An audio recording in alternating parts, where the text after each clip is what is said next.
views based on how you can see your model. So already we know that you can look at the elevation.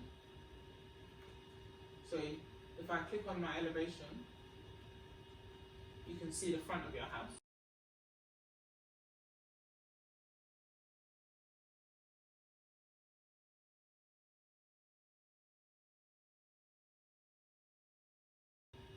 See your pitch roof, you see your window, you see your door, your levels are there as well of your house. And so these things can be dragged and dropped onto sheets.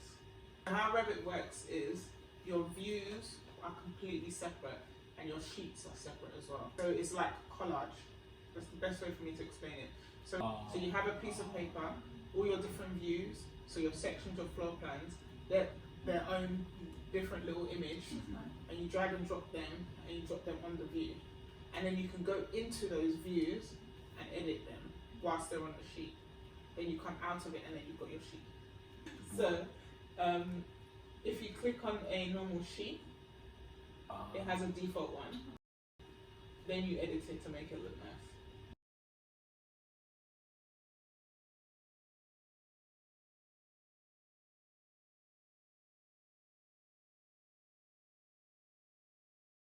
When you click on an image, it tells you the scale 1 to 100. And if you want a different scale, you click on it, and then so this sheet size is. So if you change the scale of this image, you can change the scale in the properties. So you go up. If you want to change it to 1 to, if you want a bigger scale, you can change it to 1 to 25, for example, and it changes. And then this is an A1 sheet size, but if you want to change the sheet, you load a family. And then you've got the beginnings of a planning application drawing. Obviously you need to go into a little bit more detail and stuff. But yeah, that's how you create a basic model. You can see your 3D if you really want to add your 3D view as well. And that's it.